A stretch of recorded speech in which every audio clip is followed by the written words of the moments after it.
Hi everybody, welcome. Today I want to talk to you guys a little bit about the healing process. I wanted to get a little bit technical with you guys about your healing process and how to sort of approach it step by step after having survived being scapegoated by your narcissistic family system. I thought I could get a little bit technical with you on how I sort of approached it myself, in the hopes that this kind of helps you, give you a direction if you need it. The first step, and this is something that I think most of us are already doing and have been doing, is knowledge. So of course this is a bit of a no-brainer, but I'm still going to talk about it a little bit. Understanding what the hell it is that you're dealing with is really step one. The more you study about what is happening to you, and the more you study about narcissistic family systems and how these people behave and everything that comes with that, the gaslighting, the triangulation, everything that that comes with that, it will empower you. So having gotten the obvious fact out of the way, the second thing is actually accepting and acknowledging within yourself that this is in fact reality. Hope is not a good healing strategy. Hope will not help you heal. What will help you heal is actually acknowledging and accepting that this is what you're dealing with, straight up, and that's it. And the difficult thing about accepting that this is it is that it comes with grief. Accepting that we came from dysfunctional families comes with grief. It comes with all sorts of emotions, right? So accepting that we came from dysfunctional family also sort of takes away that hope that maybe things were going to change someday.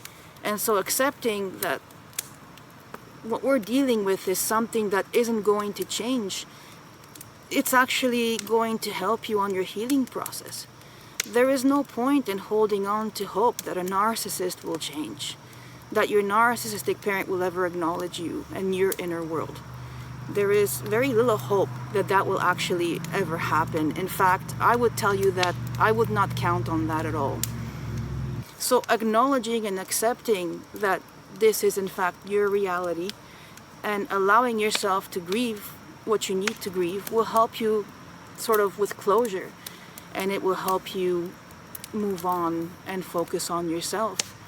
And it will also help you sort of release any need to control the things that you can't control, because you can't really control how people respond to you saying no to abuse and putting your boundaries down. You can't control how people will respond. You can only do what you got to do to protect yourself, and what people decide to do, that's on their end. It's not on yours, right?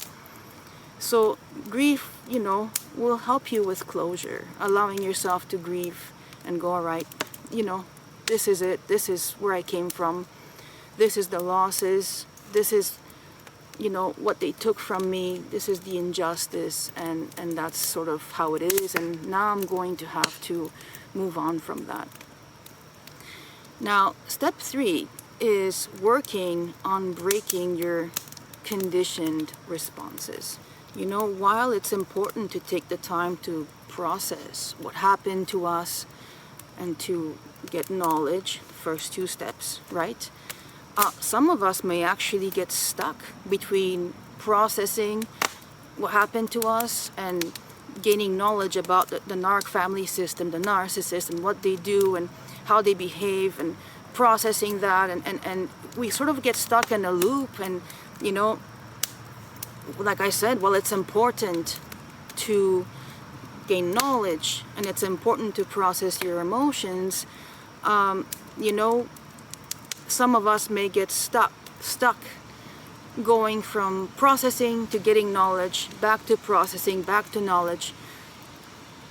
knowledge about the abusers, knowledge about the family system, knowledge about narcissism, knowledge about everything in between. All of that stuff is really important, but once you have gained enough knowledge about them and the system to understand that you're not the problem, what you have to start actually focusing on getting knowledge on how you're going to be undoing the damages within yourself, you know. So the knowledge needs to turn towards yourself, getting to know yourself, getting to know your, you know, towards your personal development, right?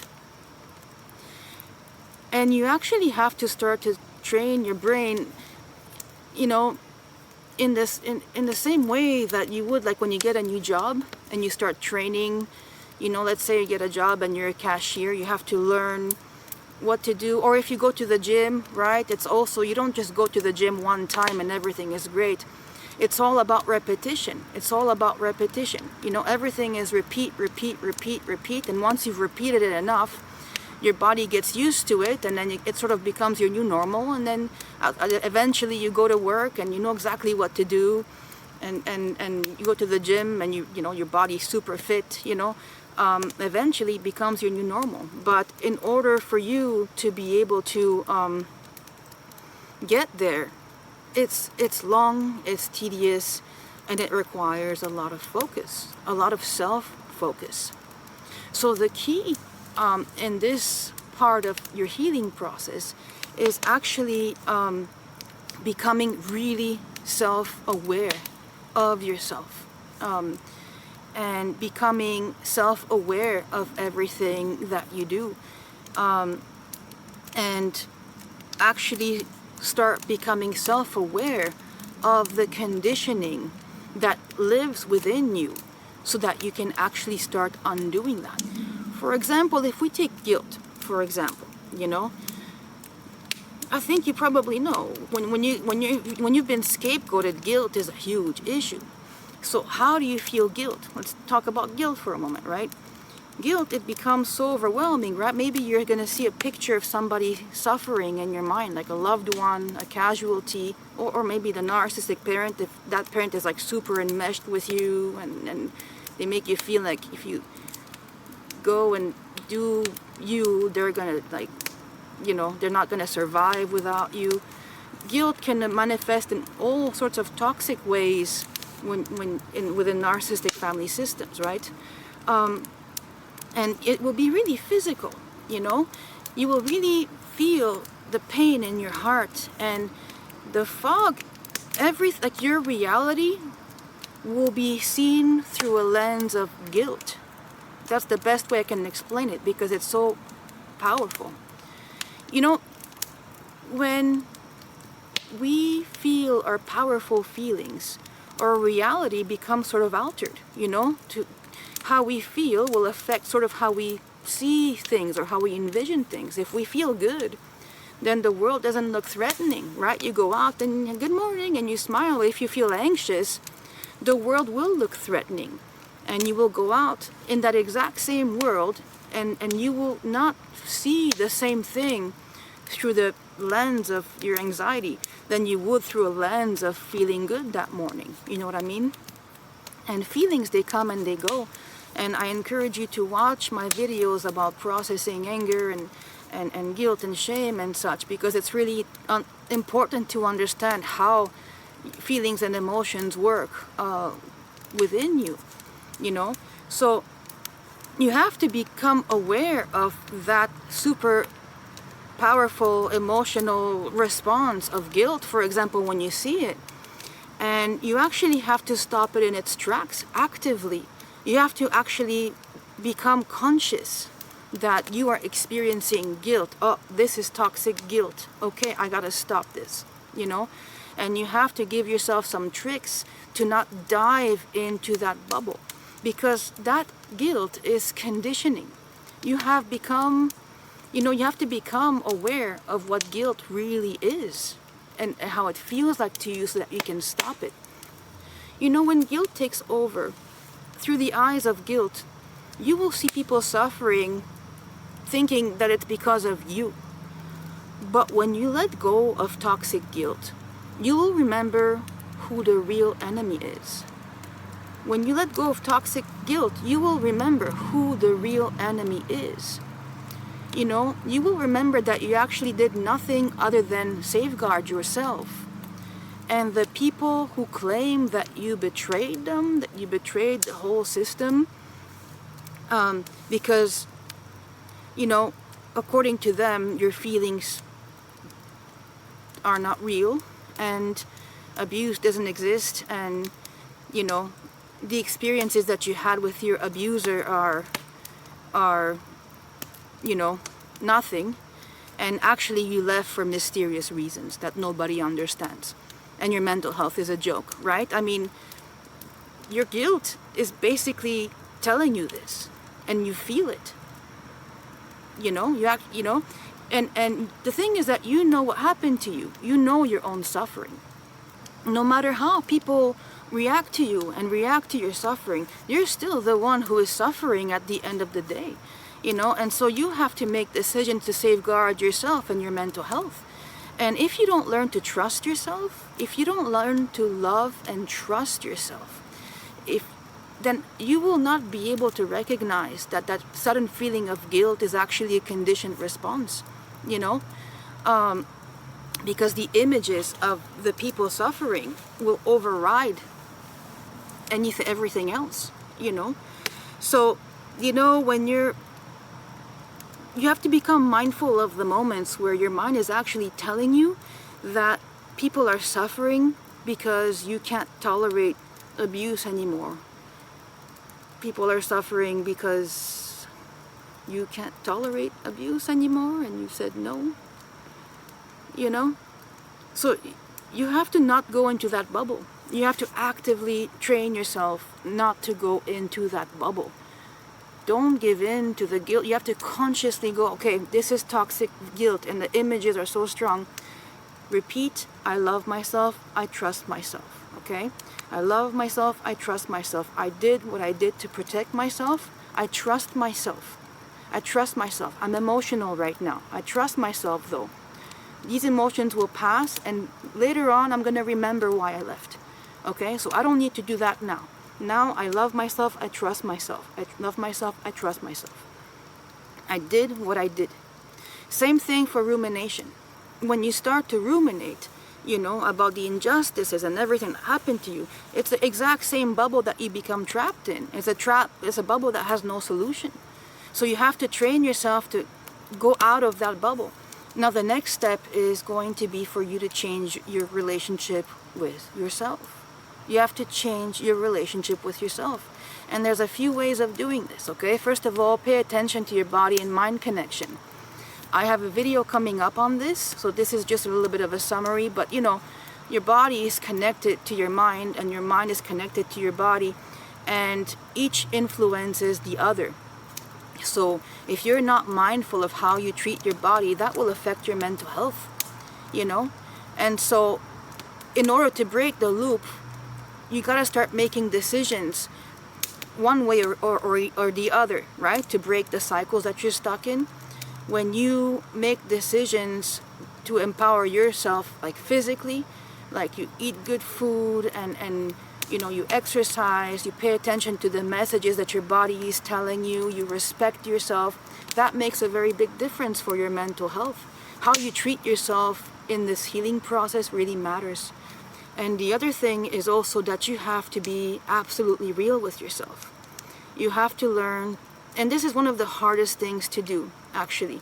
Changing your relationship with yourself means becoming real with yourself, with who you are. You know, drop the ego as much as you can when it comes to dealing with yourself, you know, because, you know, if I speak for myself, but you know, I was raised in a dysfunctional family. My behavior was not always wonderful. In fact, I had all sorts, you know, I still have my struggles, you know, but, you know, avoidance and anger and resentment, right? And sometimes my triggers, you know, I would be passive aggressive and such, you know, there's all sorts of behaviors that we can start doing, you know, that come from the dysfunction, and we're not even aware that we're doing them. One thing that I saw survivors do a lot, actually, I've done it as well, but I want to talk about it because this is a trigger that a lot of us are not aware of, is, when you've been through hell in a narcissistic family system, and then somebody else, maybe they come from a good family, or maybe they have a smaller problem, something that's, not the end of the world, but they'll come to you and they'll be sad and they'll say, oh, I'm so upset I broke up with my boyfriend, or, I'm upset because I got a bad grade or something. If you're a survivor, somebody telling you something like this, you might automatically feel like, you think that's a problem. My God. It's very easy to sort of invalidate another person, because in our eyes, what they've been through doesn't equate to what we've been through in our household, you know what I mean? But the thing is that behaving like that, that's exactly what the narcissistic parent did. And if we were in a healthy space, we wouldn't be viewing somebody else's issues sort of like as a competition of pain, if you want to put it that way, So that's a trigger that those are the kinds of triggers that we have to become mindful of doing. You have to become really real with yourself. And this is really, really deep work that requires a lot of focus and a lot of conscious awareness. But when we become aware of our shadow side, our unhealthy patterns, the ways in which that we have harmed other people, and the way that, we misbehave, we can actually start to have control over our behavior. We can start having control of how we respond to situation and stop ourselves from re-entering familiar self-destructive cycles that are not healthy for us. But the only way that we can stop that in its track is by actually becoming like super aware of ourselves. So that the next time that you're faced with a certain situation, you go, oh yeah, okay, I'm very impatient about things like that. I'm just gonna leave, remove myself, or not react, just, whatever it is that you gotta do to stop the cycle, and then work on yourself, to not pass on what has been possibly passed on to you. We are complex, we are complex. There's a lot of layers to us, it's not just black and white, right? There's a lot to us. And so really getting to know who we are, really understanding, ourselves better, will actually allow us to shed the falsehoods that are weighing us down. And it will also allow for unhealthy patterns to break, and then for us to be able to get ourselves to another space, a healthier place. And then the last thing that I want to tell you is to actually make sure that you actively look for happiness, and I'm not talking about toxic positivity. I am talking about find out what makes you happy. Find out what makes you happy. Find out where you feel good. Find out what your needs are. Like, what do you need, and then you slowly work yourself towards that. You have to work towards your happiness. It's not gonna come by itself. It's actually hard work. You actually have to make the effort to challenge yourself and to make sure that everything that you do actually empowers you and brings you closer to your goals, brings you closer to that environment that you want to have for yourself, or inner peace. And if your goal is inner peace, then you have to actively make sure that you get rid of the rumination. You become aware when you feel guilt, become aware when you feel shame, become aware when you ruminate, and stop the process immediately. And rewire yourself to focus on something else. Repeat, I love myself, I trust myself. I love myself, I trust myself. I did what I had to do. I'm going to trust myself now. Take a deep breath, and let it go. Because that's all conditioning that doesn't belong to you. So I hope that this helped you guys a little bit. And as always, I will tell you to take good care of yourself. And you're gonna be okay. You're gonna be okay. This is stuff that's very difficult And sometimes as we heal, it feels like we will never see the top of that mountain. It sort of feels like we're going to be climbing forever. But it does get better. It really does. But as long as you make sure that you become an active participant in that healing process, it's very important that you do that. Okay? So I love myself, I trust myself, and I'll see you soon.